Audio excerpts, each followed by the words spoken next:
பகவத்கீதையில் 5வது சாப்டரில் 19வது ஸ்லோகம் பார்க்கலாம். இதில் என்ன சொல்கிறாருன்னா, ஆத்ம தரிசனம் கிடைச்சானாக்க என்ன பயன், இதை அடைஞ்சிட்டாக்க உடலுக்கு என்ன நேர்ந்தாலும் அவன் பொருட்படுத்த மாட்டான். அதானே அர்த்தம், அதானே முக்கியமான பலன். அவன் வெயிலோ மழையோ குளிரோ எதுக்குமே கவலைப்பட மாட்டான். இல்லை காலில் முள் தான் குத்தட்டுமே, அவனும் இதெல்லாம் இயற்கை அப்படிலாம் அவன் கண்டிக்கவே மாட்டான். அப்படி எதையுமே பொருட்படுத்த மாட்டான். அவனுக்கு தான் ஆத்ம தரிசனம் கிடைச்சாச்சுன்னு அர்த்தம். அதனால் இந்த உலகில் இருக்கும் வரை சுகமாக இருக்கலாம். அதுக்காக மோட்சத்துக்கு போயிட முடியாது. ஏன்னா ஆத்ம சாட்சாத்காரம் தான் அவனுக்கு கிடச்சிருக்கு. இதுக்கப்புறம் பக்தியோகம் பண்ணி அதுக்கப்புறம் தான் முக்தி அடையணும். அதனால இந்த உலகத்தில் இருக்கும் வரை அவன் நல்ல சந்தோஷமாக இருக்கலாம், சுகமாக இருப்பான்னு சொல்கிறேன் இந்த 19வது ஸ்லோகத்தில். இப்போ நம்ம ஸ்லோகம் என்னன்னு பார்க்கலாம். இகைவ தைர்ஜித சர்கஹ ஏஷாம் சாம்யே ஸ்திதம் மனஹ நிர்தோஷம் ஹி சமம் பிரம்ம தஸ்மாத் பிரம்மணி தே ஸ்திதாக. இப்போ இதுக்குள்ள அர்த்தம் பார்க்கலாம். ஏஷாம் மனக, எவர்களுடைய மனம் சாமியே ஸ்திதம், முன் ஸ்லோகத்தில் சொன்ன ஆத்ம சாமியத்தில் நிலைநிற்று நிற்கிறதோ, தைஹி அவர்களால், இக ஏவ சாதன அனுஷ்டானமான நிலையிலேயே, சர்கக ஜிதக சம்சாரம் ஜெயிக்கப்பட்டது, நிர்தோஷம் பிராகிருதி சம்பந்த ரூப வடிவமான தோஷமற்றதாய், சமம் ஹி அதனாலேயே சமமாயிருப்பதான ஆத்ம வஸ்துவே அன்றோ பிரம்ம பிரம்மம் எனப்படுகிறது.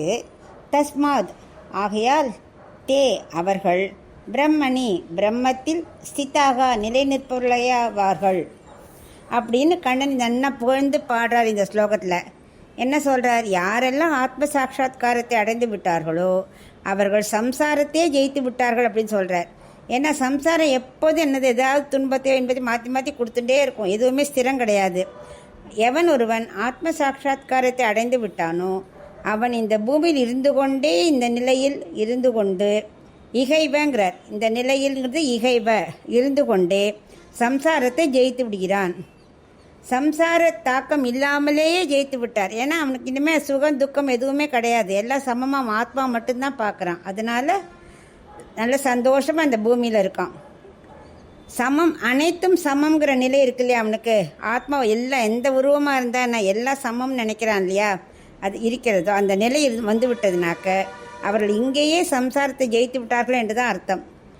அதுக்கப்புறம் மேலும் கூறுறார், எந்த ஜீவாத்மா சம்சார தலைகள் எல்லாம் இல்லாமல், இந்த சம்சார கட்டை இல்லாமல் இருக்கிறார்களோ அவர்கள் முக்தர்களுக்கு சமமானவர்கள். ஏன்னா அடுத்தது என்ன பண்ணணும், பக்தியோகம் பண்ணி முக்தர்களாக வேண்டியதுதான் பாக்கி. ஏன்னா அந்த மாதிரி தான் இவள் இங்கேயே இருப்பாள். முக்தர்கள் அங்கே எப்படி இருக்காளோ அந்த நிலை தான் இங்கேயே இருப்பாள்.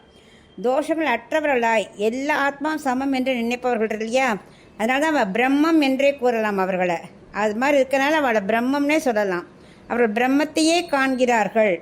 அவள் பரமாத்மாவே அங்கே பார்த்துடுறா மனசுக்குள்ளே, அவ்வளவுக்கு அவள் பரிசுத்தமாயிடுறா.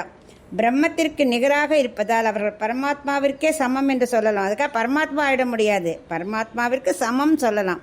பரமாத்மா மாதிரி சிருஷ்டிக்க அழிக்க காக்க அதெல்லாம் முடியாது, எல்லா இடம் வியாபித்திருக்க முடியாது, உள்ளும் புறமும் இருக்க முடியாது. ஆனால் பிரம்மத்திற்கு எல்லாம் நிகராக பிரம்மத்துக்கு இருக்கனால பரமாத்மா என்றே சமம் என்றே சொல்லலாம். அப்படின்னு இது ஆத்ம தர்ஷனம் பெற்ற பெருமையை பகவான் கூறுகிறார். இதுக்கப்புறம் 20லேருந்து இந்த 5வது சாப்டர் முடிகிற வரைக்கும் ஆளவந்தார் சொன்ன மாதிரி 3வது பிரகடனம் என்னது, பிரம்ம ஞான பிரகாரக, எல்லா ஆத்மாக்களையும் சமமாக பார்க்க வேண்டும் என்றால் எப்படி என்னை அமைத்து கொள்ள வேண்டும், என்னென்ன தன்மையை நான் வளர்த்து கொள்ள வேண்டும் அப்படின்னு கண்ணன் சொல்ல ஆரம்பிக்க போகிறார்.